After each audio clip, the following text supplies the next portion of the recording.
Bismillahirrahmanirrahim. Assalamualaikum warahmatullahi taala wabarakatuh. Alhamdulillah, bertemu lagi kita dalam pelajaran Bahasa Arab tingkatan 3. Bab yang pertama untuk Al-Qawaidu An-Nahwiyatu Was-Sarfiyatu, iaitu yang berkaitan tajuk tentang Al-Fi'lu. Al-Fi'lu ini kita telah pelajari semasa tingkatan 1 dan 2. Jadi untuk tingkatan 3, dia menerangkan kembali kepada pelajar-pelajar semua supaya dapat mengingat kembali tentang penggunaan Al-Fi'lu. Kita tengok mana Al-Fi'lu. Al-Fi'lu kullu kalimatin tadallu ala husulin amalin fi zamanin khasin. Artinya, fi'il merupakan kata kerja, ialah kalimah yang bermakna berlakunya perbuatan, iaitu perbuatan yang berkaitan dengan kata kerja, kejadian atau peristiwa pada masa tertentu, sama ada masa lampau, iaitu masa yang telah berlaku, masa sekarang atau masa yang akan datang. Jadi dalam Al-Fi'lu ini kita akan menerangkan dan akan membahaskan hanya tentang pembahagian fi'ilnya menurut waktunya, iaitu ala fi zamanin khasin, masa yang berkaitan dengan masa. Sebelum saya menerangkan dengan lebih lanjut, saya ingin menceritakan tentang sedikitlah berkaitan dengan fi'il ini. Okey, fi'il ialah satu perkataan atau kalimah yang menunjukkan makna pekerjaan, iaitu kata kerja, dan ia mengandungi masa lampau, sekarang dan yang akan datang. Jadi pelajar-pelajar yang saya kasih, kalimah kita telah belajar pada tingkatan 1 yang dahulu, iaitu ma ma'nal kalimah. Al-kalimatu lafzul lahu ma'na, iaitu perkataan yang mempunyai erti. Dalam kalimah terbahagi kepada 3. Yang pertama, isim, iaitu kata yang tidak mengandungi masa. Kalimah isim juga disebut kata benda, seperti contoh al-baitu, rumah, al-masjidu, masjid. Kalimah fi'il ialah kata yang mengandungi masa atau juga disebut dengan kata kerja. Jadi isim tidak berkaitan dengan masa ataupun lebih dikenali sebagai benda, manakala fi'il lebih merujuk kepada kata kerja yang berkaitan dengan masa. Contohnya daraba. Daraba dalam bahasa Melayu disebut sebagai telah memukul. Yadribu, sedang memukul. Idrib, pukullah. Maka ketiga-tiga contoh tadi menerangkan bahawa berkaitan dengan masa. Yang ketiga, kalimah berkaitan dengan huruf, ialah kata yang tidak difahami kecuali dengan yang lain. Erti kata yang lain, harfun ini memerlukan sokongan yang lain untuk menjadikan satu kalimah. Contoh al-harfu fi, iaitu di dalam, dan ala, iaitu berkaitan dengan di atas. Al-af'alu thalathatun. Fi'il ataupun kata kerja ataupun kata perbuatan terbahagi kepada 3 bahagian. Yang pertama, madin wa mudhari'un wa amrun. Nahwu daraba wa yadrib wadrib.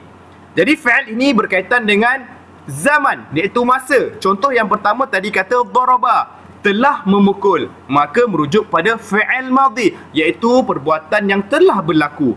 Kemudian yadribu merujuk kepada fi'il mudhari', iaitu sedang berlaku. Yang terakhir iaitu idrib, fi'il amar, iaitu akan berlaku ataupun dipanggil sebagai ayat perintah ataupun suruhan. Kita mulakan dengan fi'il yang pertama, iaitu fi'il madhi. Fi'il madi. Ma makna fi'il madi? Al-fi'lul madi ma dalla ala husulin ala syai'in fi zamanin madin. Fi'il madi bermakna apa yang menunjukkan perbuatan pada masa yang telah berlalu ataupun yang telah berlaku. Seperti contoh yang saya bagi sebentar tadi, kita tengok contoh yang lain. Sami'a. Sami'a ini ialah kata kerja yang mempunyai masa, iaitu telah mendengar. Kataba, telah menulis. Qara'a, telah membaca. Kita tengok perbahasan ketiga-tiga contoh yang telah saya berikan tadi. Unzur ilal amthilatu sabiqatu tujidu anna fiha kalimatun sami'a, kataba, qara'a tadallu 'alal madhi wa yusamma fi'lan madiyan. Dalam contoh yang telah diberikan sebelum ini, sesungguhnya telah terdapat di dalamnya kalimah sami'a, kataba, qara'a yang menunjukkan kepada perbuatan yang telah berlaku ataupun yang telah terjadi. Sebelum kita meneruskan tentang contoh berkaitan dengan fi'il madhi, di sini saya ingin menerangkan tentang tasrif fi'il. Apa itu tasrif fi'il? Tasrif fi'il bermaksud i'lam anna tasrifa fil lughatil taghayyiru wa fil sana'ati tahwilul aslil wahidi ila amthilatin mukhtalifatin lima'anin maqsudatin la tahsulu illa biha. Iaitu, perlu diketahui bahawa tasrif menurut bahasa adalah ia bermakna mengubah perkataan tersebut. Sedangkan menurut makna, di segi istilah pula, ialah perubahan bentuk daripada asal kepada bentuk-bentuk yang lain untuk mendapatkan makna yang dikehendaki. Artinya, tasrif ialah ilmu yang menerangkan tentang perubahan ayat ataupun kalimah. Dengan perubahan tersebut akan didapati berbagai makna. Di sini saya tunjukkan contoh tasrif fi'lul madhi. Kita ambil dulu dengan satu perkataan kata kerja, iaitu fa'ala. Fa'ala. Saya pisahkan kepada dua bahagian. Satu dipanggil sebagai dhamir. Ada 14 dhamir. Yang kedua dipanggil sebagai fi'il. Untuk kita jadikan sebagai tasrif fi'lul madhi. Kita tengok topik berkaitan dengan dhamir dahulu. Daripada huwa sampai nahnu. Dhamir ialah ayat lafaz yang menunjukkan makna dia, engkau, mereka, saya dan kami. Dalam bahasa Melayu disebut sebagai kata ganti nama. Jadi apabila disebut sebagai dhamir, ia adalah merujuk kepada kata ganti nama. Sebagai contoh saya sebutkan di sini, huwa, iaitu dia seorang untuk lelaki. Huwa fa'ala, maksudnya dia seorang lelaki telah buat. Huma, dia dua orang lelaki telah buat. Kemudian mereka lelaki telah buat. Hiya merujuk kepada dia seorang perempuan, maka fi'il madhinya dipanggil sebagai fa'alat. Huma, dua orang perempuan. Fa'alta, hunna, mereka ramai perempuan. Fa'alna, anta, kamu lelaki.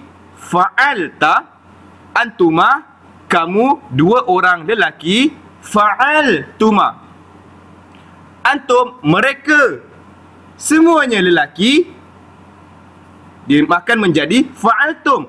Anti, kamu ataupun awak seorang perempuan. Fa'alti, antuma, kamu berdua. Fa'altuma, antunna, kamu semua perempuan. Fa'altunna. Dan untuk yang dua dhamir terakhir dipanggil sebagai mutakallim, iaitu orang yang bercakap. Ana, saya. Fa'altu, nahnu, kami. Fa'alna. Maka di sini pelajar-pelajar wajib untuk menghafal ke-14 dhamir ini bersama dengan tasrif fi'lul madhi untuk mengubah perkataan asal kepada makna yang berbagai. Saya teruskan kepada bahagian yang kedua, iaitu fi'lul mudhari'. Ma makna fi'lul mudhari'? Ma dalla ala husulin ala syai'in fil hali atau al-mustaqbal. Fa'il mudhari' bermakna apa yang menunjukkan perbuatan pada masa yang berlalu ataupun yang sedang berlaku. Bukan yang sedang berlalu, yang akan berlalu. Malhuzah. Bagaimanakah kita nak melihat untuk mengenal pasti perbezaan di antara fi'il mudhari' dan fi'il madhi? Fi'il mudhari' al-mudhari'u mabdu'an daiman bi alif, hamzatun wa nunin wa ya'in wa ta'in. Anaitu. Fi'il mudhari' selalunya bermula di awal dengan huruf-huruf alif, nun, ya dan ta. Contoh ini saya akan terangkan sebentar lagi. Seperti contoh uhibbu, nuhibbu, yuhibbu. Alif, nun, waw, ya. Ini adalah permulaan untuk fi'il mudhari'. Saya sayang, kami sayang, dia sayang. Al-bahsu, pembahasan. Unzur ila al-amthilatu sabiqah tujidu anna fiha kalimatun uhibbu, nuhibbu wa yuhibbu tadallu ala zamanin al-halin aw al-mustaqbalin wa yusamma fi'lan mudhari'an. Jadi fi'il mudhari' ini adalah merujuk kepada perbuatan yang akan berlaku, al-halin atau sedang terjadi, al-mustaqbal. Maka tasrif fi'il mudhari' berbeza dengan tasrif fi'il madhi. Di mana fi'il mudhari' bermula dengan huruf seperti ya, huruf ta, huruf alif dan huruf nun. Anaitu. Maka tasrif fi'il mudhari' tidak sama dengan tasrif fi'il madhi. Kerana fi'il madhi adalah kata kerja, perbuatan yang telah berlaku. Tetapi fi'il mudhari' adalah kata kerja yang sedang berlaku. Seperti contoh saya sebutkan di sini, huwa yaf'alu, huma yaf'alani, hum yaf'aluna, hiya taf'alu, huma taf'alani, hunna yaf'alna, anta taf'alu, antuma taf'alani, antum taf'aluna, anta taf'alina, wa antuma taf'alani, antunna taf'alna, ana af'alu, nahnu naf'alu.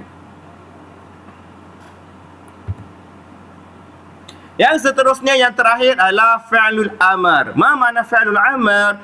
Al-fi'lul amr ma yatlubu bihil husuli ala syai'in.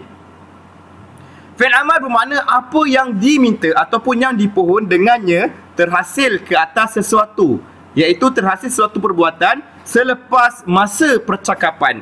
Bermakna berlakunya perbuatan perintah. Contohnya, uktub, tulislah, il'ab, bermainlah. Ini adalah merujuk kepada ayat suruhan ataupun ayat perintah. Uzur ilal amsilatu sabiqatu tujidu anna fiha kalimatun uktub il'ab tadallu ala husulin amalin ba'da zamanil mutakallim. Artinya dalam contoh sebelum tadi ataupun yang sebentar tadi saya telah tunjukkan bahawa fi'il amar menunjukkan kepada terhasilnya sesuatu perbuatan selepas masa percakapan, iaitu merujuk kepada ayat suruhan ataupun ayat perintah. Tasrif fi'il amar hanya terbagi kepada 6 dhamir. Sebelum tadi fi'il madhi dan fi'il mudhari' terbagi kepada 14 dhamir. Fi'il amar ia merujuk kepada perintah yang diperintahkan kepada orang yang mendengar perintah tersebut. Contohnya tadi, anta if'al, antuma if'ala, antum if'alu, anta if'ali, antuma if'ala, antunna if'alna.